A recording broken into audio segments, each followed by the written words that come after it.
I woke up on my 28th birthday to the sound of Ryan's voice on the phone in the next room, and I knew, with the cold certainty of someone who'd lived this exact moment before, that he was talking to her. Baby, I know, just give me 2 more months. Once the deal closes, I'll have enough to leave her. We can finally be together. The words were different this time. Last time I'd heard, I love you, and she's so stupid she has no idea. But the sentiment was the same. The betrayal was the same. I stared at the ceiling of our bedroom, his bedroom really, since I'd been the one paying the mortgage for 3 years, and felt nothing. No tears, no shock, just a distant, clinical rage that burned cold instead of hot. Because I'd already cried those tears. I'd already felt that shock. I'd already lived through the devastation of discovering that my husband of 5 years had been planning to leave me the moment his business took off, that he'd been sleeping with his business partner, Melissa, for 2 years, that every loan I'd co-signed, every credit card I'd opened in my name for his opportunities, every sacrifice I'd made had been part of his exit strategy, leaving me with the debt while he started fresh with her. In my first life, I'd found out too late. 6 months from now, to be exact. He'd drained our accounts, maxed out the cards, and disappeared. I'd spent the next decade crawling out of financial ruin, my credit destroyed, my name mud. I'd died at 39 in a car accident, bitter and broken, wondering where I'd gone wrong. Then I'd woken up here. 28th birthday, 5 months before D-Day. Ryan walked back into the bedroom, his phone already pocketed, his smile already fixed. Morning, birthday girl, I made coffee. Thanks, I said, sitting up. I looked at him, really looked at him. Sandy hair artfully tousled, blue eyes that crinkled when he smiled, the dimple in his left cheek that had made me fall in love with him. At 22, he was handsome, charming, and a complete sociopath. So I was thinking we could do something special tonight, he said, sitting on the edge of the bed. Maybe that Italian place you like? The Italian place that cost $300 for two and would go on my credit card. Of course. Actually, I said, I was thinking we could just stay in. I'm exhausted. His smile tightened. Just a fraction. Come on, babe. It's your birthday. Let me spoil you. With my own money. But I smiled back. Okay, that sounds nice. He kissed my forehead, a gesture that had once made me feel cherished and now made my skin crawl, and headed for the shower. The moment I heard the water running, I grabbed my phone. I had 5 months. 5 months to prepare, to plan, to make sure that when Ryan tried to destroy me this time, he'd destroy himself instead. First, I needed to understand exactly what he was planning. In my previous life, I'd been blindsided, not this time. The thing about living your life twice is that you remember things, important things, like passwords. Ryan used the same 4 passwords for everything, rotated based on which girlfriend he'd had when he created the account. Since we'd been together for 7 years total, 2 dating, 5 married, most of his current passwords were variations of my name or our anniversary. Cute. Also stupid. While he was at work that day, at the office he shared with Melissa, though I knew he'd told me it was a solo workspace, I logged into every account he had. His email was a goldmine. He'd been planning this for 8 months longer than I'd realized. The affair with Melissa had started 3 years ago, not 2. They'd been plotting his exit for almost as long. But the timeline had accelerated recently because of one thing, the Riverside development deal. Ryan was a commercial real estate broker. In my first life, the Riverside deal had been his big break, a massive mixed-use development that would have earned him a 7-figure commission. He'd needed capital to buy into the project as a partner, not just a broker. That's where I'd come in. My credit score was 815, perfect payment history, low utilization, excellent length of credit. His was 620, missed payments, collection accounts, maxed cards from failed opportunities before me. In my first life, he'd convinced me to co-sign a $500,000 business loan. Baby, this is our future. When this closes, we'll be set for life. We can start a family, buy that house you want, travel the world. I'd believed him. I'd signed on it. And when the deal fell through, because of course it fell through, it was always going to fall through, he defaulted on the loan and disappeared. I'd been left holding a debt I couldn't pay. My credit destroyed, my savings gone. But here's what I hadn't known, what I'd only discovered now by reading through his emails. The deal hadn't fallen through. Ryan had made it fall through. He'd sabotaged it, deliberately letting his partner buy him out for pennies on the dollar, and then planned to use that cash as seed money for his real venture with Melissa, a competing development on the other side of town. He'd destroyed my life as a business strategy. I sat back in my desk chair, staring at the email chain between Ryan and Melissa. Once we tank Riverside, I can get out of the partnership for $50K.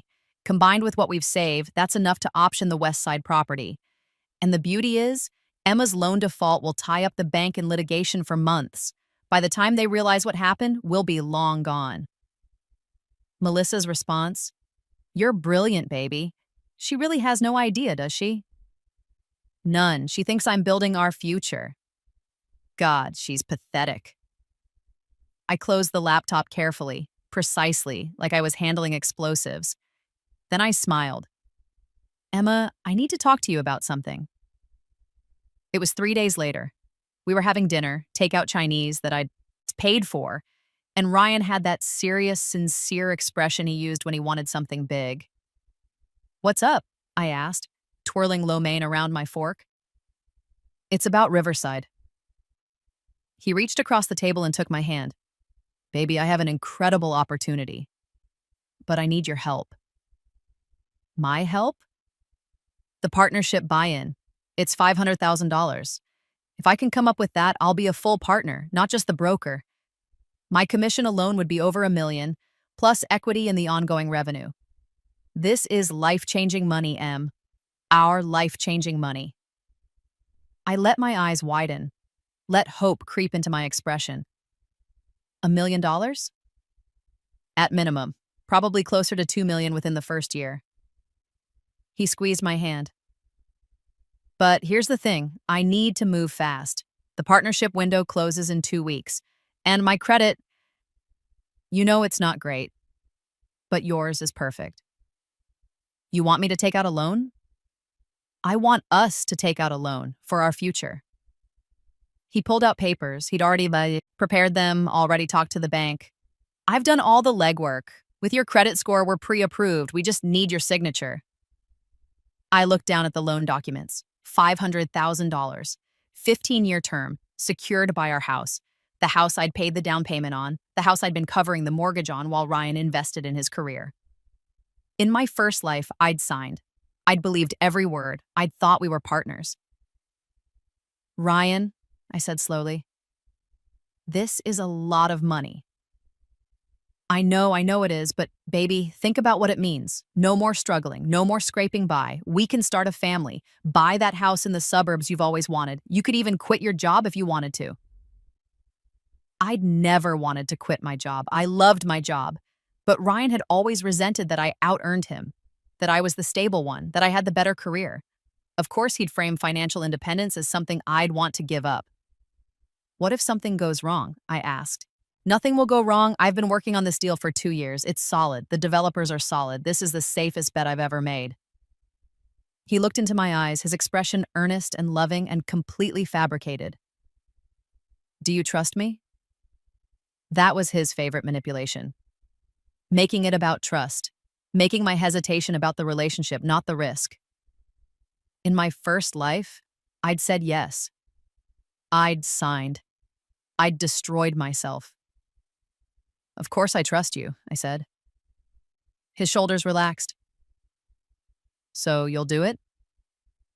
I pulled my hand back gently. "Can I think about it for a few days? It's a big decision." His jaw tightened. "Emma, the window closes in 2 weeks. We need to move now." "I know, I want to read through everything carefully. Make sure I understand it all. Can you give me until this weekend?" I watched him calculate. Push too hard and I might get suspicious. Back off and he'd seem understanding, trustworthy. "Of course," he said finally. "Take your time. I want you to feel comfortable with this." Then he smiled, and I smiled back, and we finished our dinner like a normal couple planning a normal future. But I was already planning something very different. The first call I made was to my mother. In my first life, I hadn't told her about the loan until after everything fell apart. She'd been furious, not at Ryan, but at me for being so stupid. How could you sign away your future for a man? I raised you better than this. We'd never fully repaired that relationship before I died. This time, I called her before I signed anything. Mom, I need advice. What's wrong? Her voice immediately sharpened with concern. Ryan wants me to co-sign a business loan. $500,000. Silence, then. Absolutely not. He says it's for a real estate partnership, that it's a sure thing. Emma Marie, there is no such thing as a sure thing in business. And you never, ever tie your financial future to a man. I don't care if he's your husband. I don't care if he promises you the moon. You keep your credit and your assets separate. This was why I'd called her. My mother was a divorce attorney. She'd spent 30 years watching women financially eviscerated by men they trusted. But we're married. Isn't it supposed to be a partnership? Marriage is a partnership, but that doesn't mean you give him the keys to your financial security. What if he dies? What if the business fails? What if, and I know you don't want to hear this, what if he's not who you think he is? I let that sit. Then, you think I shouldn't do it. I think you should protect yourself. At minimum, if you're going to sign, you need a separate contract guaranteeing your interest in the business. You need collateral. You need ironclad legal protection. And even then, I wouldn't recommend it. Okay, I said. Thank you. Emma, her voice softened. I know you love him, but love doesn't pay the bills when things go wrong. Promise me you'll be careful. I promise. I hung up and I felt something I hadn't felt in my first life. Relief that my mother and I were still okay. That this time I could make choices that wouldn't destroy our relationship. But I wasn't done making calls. The second call was to my best friend Jessica. In my first life, I'd lost Jessica too. When I'd gone bankrupt, when I'd been drowning in debt and depression, she'd tried to help. She'd offered me money, offered me her couch, offered me everything, but I'd been too proud, too ashamed. I'd pushed her away. And eventually, she'd stopped trying. I died alone because I'd isolated everyone who loved me, not this time. Jess, can you meet me for coffee? I need to talk. We met at our usual place, a little cafe near her office. Jessica was a financial analyst at a major firm, brilliant with money, terrible with men, my favorite person in the world. I told her everything, the loan, Ryan's pressure, my hesitation. What I didn't tell her was that I'd already lived this, already knew how it ended. Some things were too crazy to share, even with your best friend. Let me see the documents, she said. I'd brought copies. She read through them with the focused intensity she usually reserved for earnings reports, her dark eyes scanning every line. Finally, she looked up. Emma, this is a terrible idea. Why? Because you're taking on all the risk for none of the reward. The loan is in your name. If Ryan defaults, you're liable. But the partnership, according to this, is in his name only. You're not even listed as a co-owner. If the deal succeeds, you get nothing except being married to a rich guy. If it fails, you get bankruptcy. He says we're married, so it's our money anyway. Legally, that's not how business partnerships work. If he's the sole owner and the business makes money, that's his asset. But if you're the sole signer on the loan and it goes bad, that's your debt. She pushed the papers back across the table. Don't do this.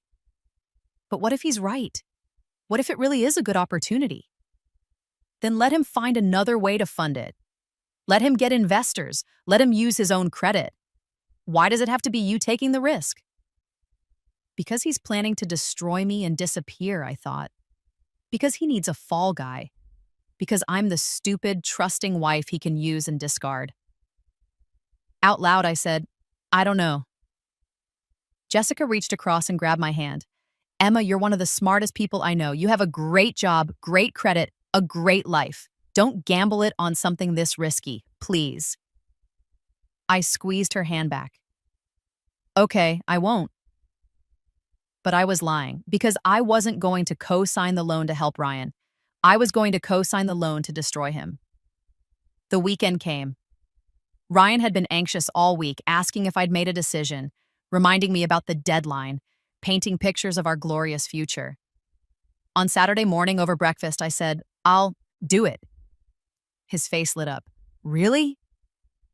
"Really, I trust you and I believe in you. Let's build our future together." He came around the table and hugged me, and I let him, even though his touch made my skin feel dirty. "You won't regret this," he said. "I promise." I know, I lied. We went to the bank on Monday. Ryan had everything prepared. The loan officer smiled at us like we were the perfect young couple making smart financial decisions.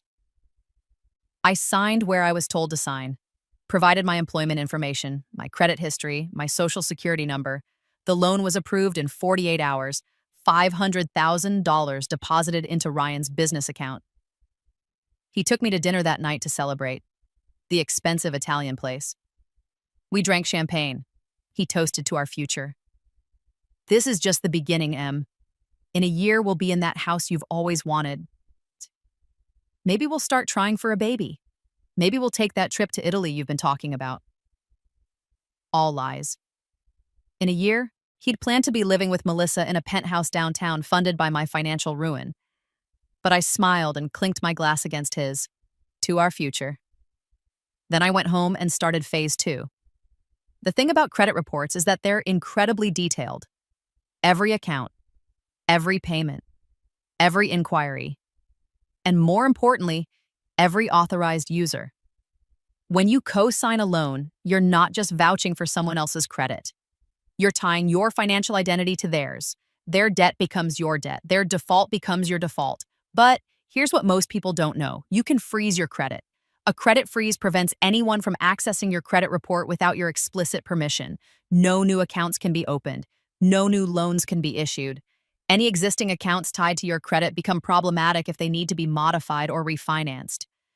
In my first life, I'd never known about credit freezes. I'd only learned about them after my bankruptcy, when the financial counselor had recommended it to prevent identity theft.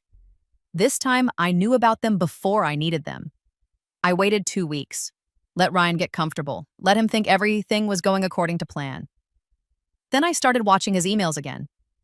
The Riverside deal was progressing. Ryan had bought into the partnership. He was working with the developers, negotiating contracts, acting like a legitimate businessman. But his emails with Melissa told a different story. Phase 1 complete. Emma signed everything. The money's in the account. When are you going to sabotage the deal? Give it another month. Let it look real. Then I'll start causing problems. Miss some deadlines, piss off the developers. By the time they buy me out, Emma will be so stressed about the loan that she won't even notice I'm withdrawing from her life. And then we're free. And then we're free. I screenshotted everything, saved it in 3 different cloud accounts, printed hard copies, and stored them in a safe deposit box at a bank Ryan didn't know about. Then I waited for him to make his first move. It happened on a Tuesday. Ryan came home agitated, pacing the living room. "We have a problem with Riverside." I looked up from my laptop. "What kind of problem?" "The developers are being difficult. They want to change the terms of the partnership. Either I put in another $200,000 or they're buying me out." Right on schedule. This was the sabotage Melissa had asked about. Ryan was creating the problem himself, making it look like bad luck instead of betrayal. "Another 200,000? Ryan, we don't have that." I know. He ran his hands through his hair, the picture of stressed entrepreneurship. "But if I don't come up with it, they'll buy me out for pennies. We'll lose everything." "How much would the buyout be?" 75,000. Maybe. So he'd put in $500,000 and he'd get back $75,000. A loss of $425,000. My debt, my destroyed, credit, my problem.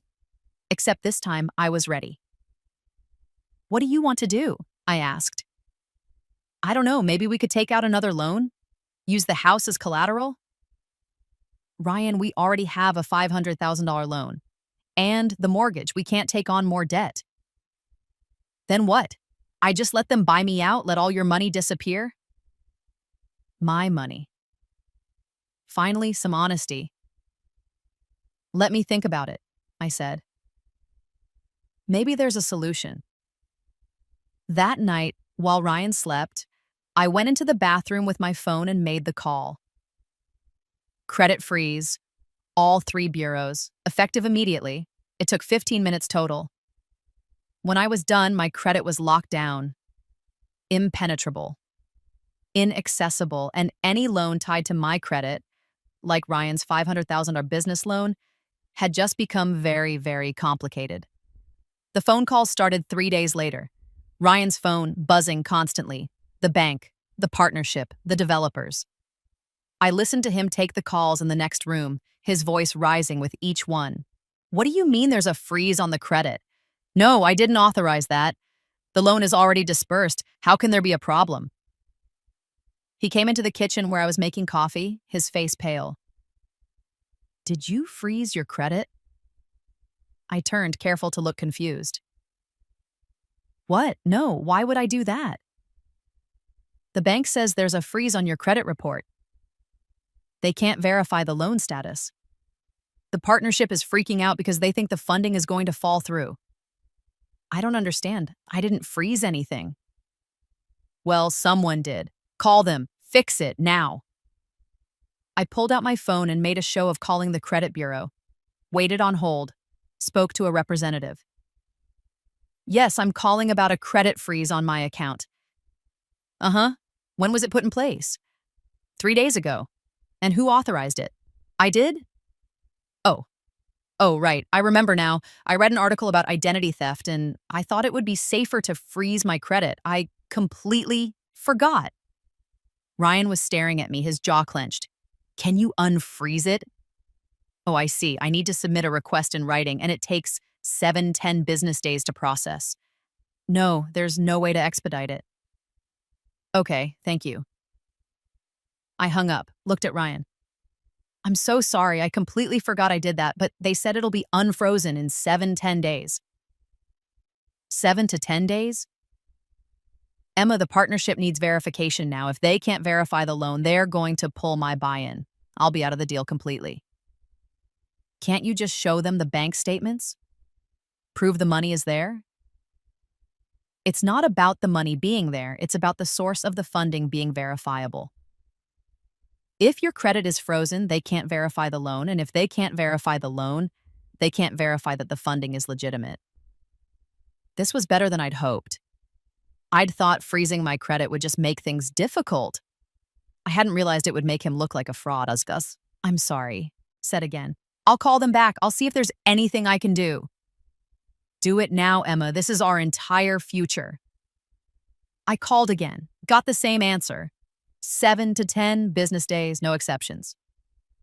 Ryan grabbed his keys. I have to go to the office, try to do damage control. He left, tires squealing out of the driveway. I poured my coffee, sat at the kitchen table, and smiled. The next week was chaos. Ryan was on the phone constantly, arguing with the bank, arguing with the partnership, arguing with the developers. The credit freeze had triggered a cascade of verification issues. The loan was technically in good standing, but the bank couldn't access my credit report to confirm ongoing eligibility. The partnership couldn't verify the source of Ryan's buy-in funds. The developers were threatening to pull out entirely, and because real estate deals are built on trust and verification, the whole thing was collapsing like a house of cards. They're saying I committed fraud, Ryan said on day 5, his face haggard. They think I forged your signature or used your identity illegally because your credit is frozen and they can't verify you authorized the loan. But I did authorize it. We both signed at the bank. I know that. You know that. But they can't verify it, so they're assuming the worst. He grabbed my shoulders. Emma, you have to unfreeze your credit. Today. Call them and tell them it's an emergency. I did. They said 7-10 business days. There's no emergency override. There has to be. This is our entire life savings on the line. It's your partnership. My credit freeze shouldn't affect. It affects everything, he was shouting now. Don't you get it? If they pull the deal, I'm out $500,000. We're ruined. You're ruined because the loan is in your name. There it was. The truth he'd been hiding. The loan was in my name. I was the one liable. Except I wasn't. Not anymore. Because here's the thing about co-signed loans and credit. Freezes. When the primary borrower is unable to verify their creditworthiness and when the source of their funding becomes questionable, the loan can be called in, the full amount, immediately. And that's exactly what happened on day 8. The letter came from the bank. Formal, legal, devastating. Dear Ms. Emma Hartwell, due to irregularities in verification and concerns about the legitimacy of loan number 847392, we are exercising our right under Section 12.4 of your loan agreement to call in the full balance of $500,000 due within 30 days. Failure to repay will result in default proceedings and seizure of collateral, including but not limited to property at 442 Maple Street. Ryan read the letter 3 times. Then he looked at me. You did this on purpose. What? No, I just froze my credit because... Bullshit. He threw the letter on the table. You've been sabotaging me this entire time. You never wanted me to succeed. You've always been jealous that I might actually make something of myself instead of being stuck in your boring corporate job forever. The projection was incredible. The gaslighting was masterful. If I hadn't known better, I might have actually felt guilty. Ryan, that's not fair. I've supported you. Supported me. You destroyed me. That loan was my one chance and you ruined it with your paranoid identity theft bullshit. I was just trying to protect myself. From what? From your own husband? Jesus Christ, Emma, do you trust me at all? Of course I trust you. Then unfreeze your goddamn credit and fix this mess. I paused. Let him think I was considering it. Then I said, okay, I'll unfreeze it tomorrow. Some of the tension left his shoulders. Thank you, finally. He grabbed his jacket. I'm going to the office. I need to call the bank and let them know we're fixing this. He left, and I heard him on the phone as he walked to his car, not to the bank, to Melissa. It's falling apart. She froze her credit, and now the whole deal is collapsing. I know. We need to move to Plan B. Plan B? I wondered what that was. I didn't have to wonder for long. That night, Ryan came home with flowers and apologies. I'm sorry I yelled. I've been under so much stress and I took it out on you. That wasn't fair. The flowers were nice, expensive, purchased with my credit card probably. It's okay, I said. I know this has been hard on you. Let's just fix this, okay? Unfreeze your credit tomorrow. I'll call the bank and we'll get everything sorted out. We can still save the deal. Okay. We had dinner, watched TV, went to bed. Normal couple doing normal things. At 2 a.m., I woke up to Ryan's phone buzzing on the nightstand. He was asleep, snoring lightly. I picked it up. Melissa's name on the screen. I didn't unlock it. I didn't have his current password for the phone, only his emails and accounts. But I could see the preview of the text. Did she agree to unfreeze? We need to move. Fast. Once the money's transferred to the offshore account, we can... The message cut off. Offshore account. Of course, Plan B wasn't saving the deal. Plan B was stealing the money before the bank could claw it back. I put the phone back on the nightstand and stared at the ceiling. In my first life, this was where I'd lost. Ryan would have drained the accounts, disappeared with Melissa, left me with the defaulted loan and no way to pay it. But in this life, I had something he didn't expect. I had time. And I had knowledge. And I had a plan.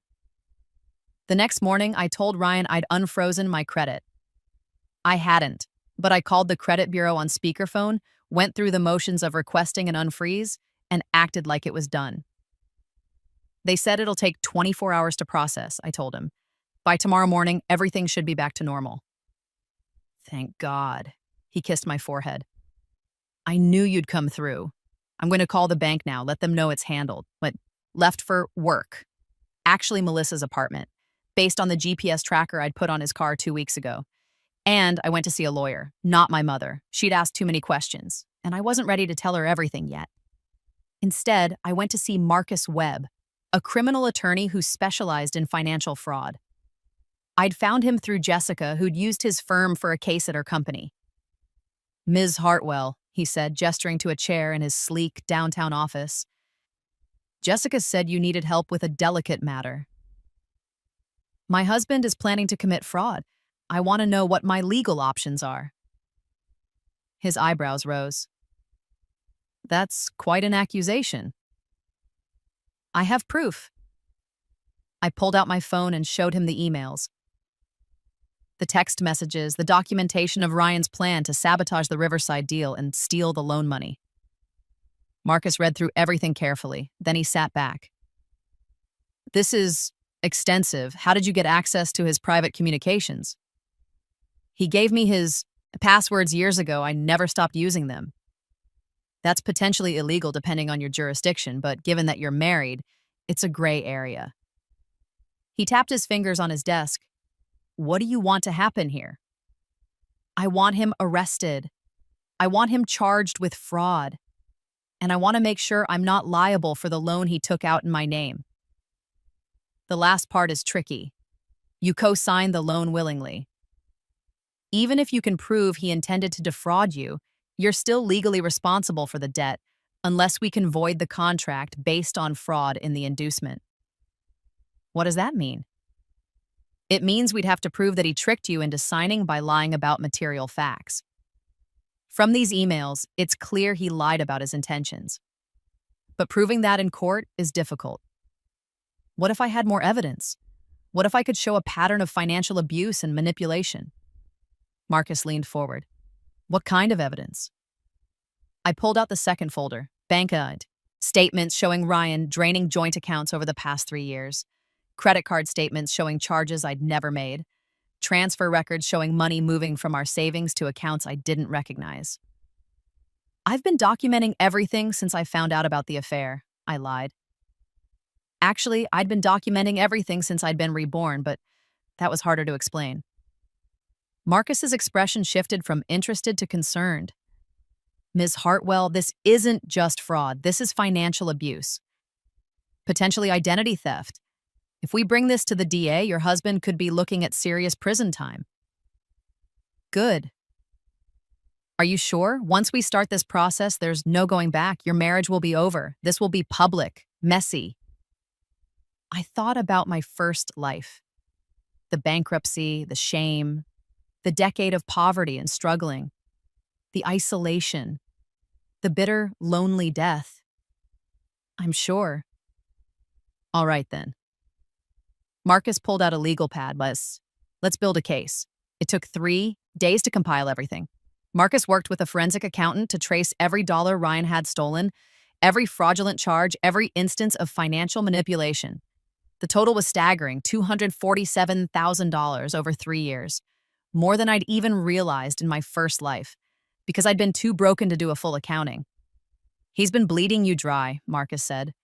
"Using your credit cards for his business expenses, transferring your savings to investment accounts in his name only, even taking out a personal loan using your identity without your knowledge." "Can we get the loan voided?" "Possibly. If we can prove fraud in the inducement, the bank may agree to void the contract rather than face litigation. But you'll need to act fast. Once Ryan realizes you're onto him, he'll try to move the money." "He already is." I showed him the text from Melissa about the offshore account. Marcus swore under his breath. "Okay, we need to move now. I'm going to call the DA and the FBI." "The FBI?" "Wire fraud. If he's moving money offshore, that's federal. They'll freeze his accounts, seize his assets, and arrest him before he can flee." "How long will that take?" "If they move fast, 24 hours. I felt something loosen in my chest. After months of planning, of pretending, of playing the perfect, trusting wife, it was almost over. "Do it." Ryan came home that evening in high spirits. The bank called. Your credit is showing as unfrozen. They're processing the verification now. By Monday, everything should be cleared up. Monday, 3 days away.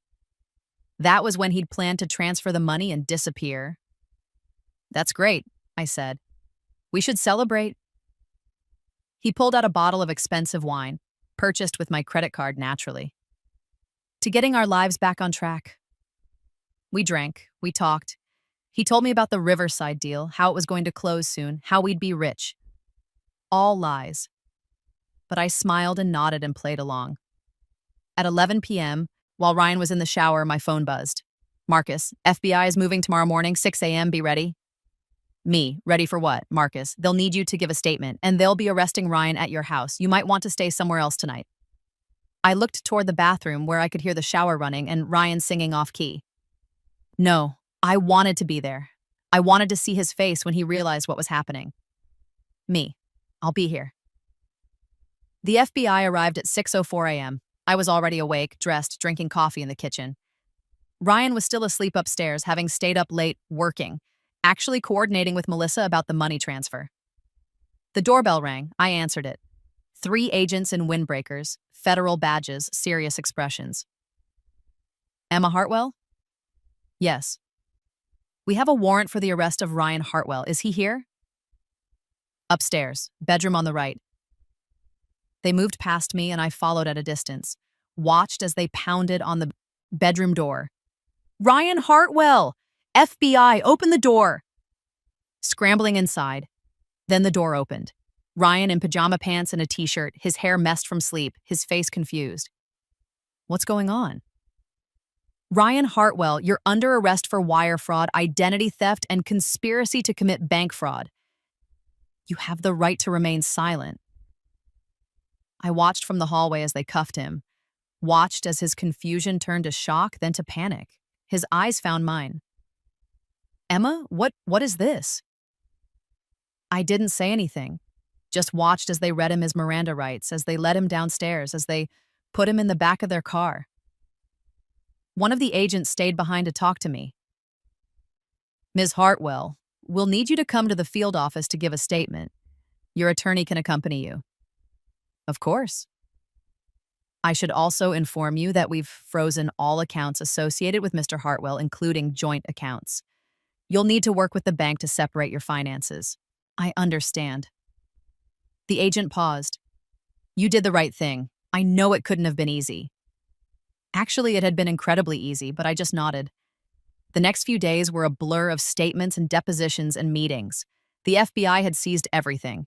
Ryan's accounts, Melissa's accounts, the offshore account that hadn't been funded yet. They'd arrested Melissa too, charged her as a co-conspirator. The Riverside partnership was in shambles, the developers threatening lawsuits. But that wasn't my problem anymore, because Marcus had been right. With the FBI's evidence, the bank agreed to void the loan. Fraud in the inducement. The contract was nullified, the debt erased from my credit report. I wasn't liable for any of it. My credit score actually went up after everything was cleared because the inquiry and the brief loan history had been removed entirely. Ryan, on the other hand, was facing 15 years in federal prison. His bail hearing was a disaster. The prosecutor argued flight risk, offshore account, documented plans to flee, history of financial fraud. Bail was denied. I didn't go to the hearing, but Jessica did, and she called me after. He looked terrible, like he couldn't believe this was happening. Good. Are you okay? Was I okay? I'd just destroyed my husband's life, had him arrested, seized his assets, and voided $500,000 in debt. I should have felt guilty, conflicted, something. Instead, I felt free. I'm okay, I said. Better than okay. Good. You want to come over? I'm making dinner. I'd love that. I hung up and I realized I was smiling. Really smiling. For the first time in how long? Years in my first life? Months in this one. But there was still one more thing I needed to do. I visited Ryan in jail 3 weeks later. He looked awful. Orange jumpsuit, unshaved, dark circles under his eyes. They brought him to the visiting room in handcuffs, sat him across from me with a plexiglass barrier between us. He picked up the phone. I picked up mine. Why? His voice was hoarse. Why did you do this? I could have played dumb, could have pretended I didn't know what he was talking about. Instead, I said, because you were going to do it to me. His face went pale. What? The offshore account. The plan to sabotage Riverside and steal the loan money. Leaving me with the debt while you ran off with Melissa. I know everything, Ryan. I've known for months. How did I know? Does it matter? I leaned forward. That you thought I was stupid. You thought I'd never figure it out. You thought you could use me and throw me away and I'd just, what? Roll over and take it? Emma, don't lie to me anymore. I've read your emails. I've seen your texts. I know exactly who you are and what you plan to do. He stared at me, and I watched the calculation happen in his eyes. The realization that his lies wouldn't work anymore, that I was done being his victim. You ruined my life, he said finally. No, I stopped you from ruining mine. I'm going to prison. 15 years. My career is over. My reputation is destroyed. And I'm going home to a house I own, with credit that's perfect, and a life that's entirely mine. So I guess we both got what we deserved. I stood up. Wait, Emma, please. We can fix this. I'll plead guilty. I'll take responsibility. Just please don't testify against me, please. I looked at him. This man I'd loved. This man I'd married. This man who'd destroyed me once and had been planning to destroy me again. I'll see you in court, I said. Then I hung up the phone and walked away. The trial took 6 months. Ryan's lawyer tried to argue that I'd entrapped him, that I'd deliberately frozen my credit to sabotage the deal, that I was the real villain. But the evidence was overwhelming. The emails, the texts, the forensic accounting showing years of financial abuse, the offshore account, Melissa's testimony when she flipped on him to get a reduced sentence. The jury deliberated for 4 hours, guilty on all counts. Sentencing was another month later. The judge was not sympathetic. Mr. Hartwell, you systematically abused your wife's trust and finances for years. You committed identity theft, bank fraud, and wire fraud. You showed no remorse and attempted to flee the country with stolen funds. This court sentences you to the maximum, 15 years in federal prison, followed by 5 years of supervised release. You are also ordered to pay restitution in the amount of $247,000 to Ms. Hartwell. Ryan's face crumbled. His lawyer put a hand on his shoulder, but he just stared straight ahead, blank and broken. I felt nothing, no satisfaction, no pity, just closure. It was over. 1 year later, I was sitting in my backyard, the backyard of the house that was now entirely mine, drinking coffee and watching the sunrise. The divorce had been finalized. I'd gotten the house, the car, everything. Ryan had nothing to give, nothing to fight with. His parents had tried to convince me to drop the restitution claim, but I'd held firm. He owed me $247,000, and I'd get every penny, even if it took decades. My credit score was 827, higher than it had ever been. I'd gotten a promotion at work. Senior director, corner office, 6-figure salary. Jessica was inside, making breakfast. She'd moved in 6 months ago after her own bad breakup. We'd decided to be roommates, and it was the best decision I'd made in either life. My mother called me every week. We'd gotten close again, working through the Ryan situation together. She'd been my rock during the trial. I had my life back. Better than back, I had a life I'd built myself, protected myself, freed myself to enjoy. My phone buzzed. A news alert. Former real estate broker Ryan Hartwell denied parole in federal fraud case. He'd tried for early release, claimed rehabilitation. The parole denies. Board had denied it unanimously. 14 years to go. I deleted the notification and went inside, where Jessica was plating French toast and bacon. Morning, she said. Coffee's fresh? You're the best. I know, she grinned. What do you want to do today? We could hit that new hiking trail, or just stay in and watch bad movies. Bad movies, I decided. I've had enough adventure for 1 lifetime. 2 lifetimes, actually, but I didn't say that. I just sat down with my best friend in my kitchen in my house and ate breakfast and felt, for the first time in as long as I could remember, completely and utterly at peace. Years passed. My career flourished. I made senior VP at 32, the youngest in company history. Jessica started her own consulting firm, and I invested in it. My money, my choice, my risk. It paid off beautifully. I dated occasionally, nothing serious. I wasn't ready to trust someone that completely again, and I was okay with that. My life was full, without a partner. I had friends, family, work I loved, hobbies I'd never had time for when I was managing Ryan's chaos. On my 35th birthday, I got a letter from Ryan. I almost threw it away without reading it, but curiosity won out. Dear Emma, I know I have no right to contact you. I know you probably hate me, but I'm writing this because my therapist said I need to make amends, and you're at the top of that list. I'm sorry. I know that doesn't begin to cover what I did, but it's the truth. I was selfish and cruel, and I convinced myself that I deserved more than what we had. I thought I was smarter than everyone, that I could take what I wanted without consequences. I was wrong. Prison has given me a lot of time to think about who I was and who I want to be. I've been working through my issues, the narcissism, the entitlement, the complete lack of empathy. I'm not expecting you to forgive me. I'm not even asking you to. I just wanted you to know that I understand now what I did to you, and I'm sorry. I hope you're happy. I hope you found someone who treats you the way you deserve to be treated. I hope you have everything you ever wanted. I'll be in here for another 8 years. When I get out, I'll pay you back every penny of the restitution. It's the least I can do.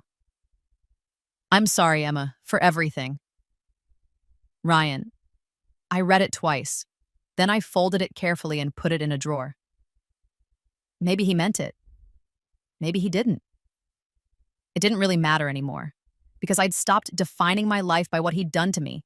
I'd stopped being the woman he'd victimized. I was just me. Emma. Successful, happy, free. I never wrote back. When I died the second time, it was at 83. Peacefully, in my sleep, in the beautiful house I'd turned into a home. Jessica had passed 2 years earlier, and I missed her every day, but I'd been surrounded by people I loved until the end. My nieces and nephews, colleagues who'd become friends, a life rich with connection and meaning. I closed my eyes in that life, and I wondered if I'd wake up again in a third, if I'd get another chance, another do-over, but I didn't, and that was okay. Because I'd already used my second chance to build something beautiful, I'd used it to save myself, and in the end, that was the best revenge of all.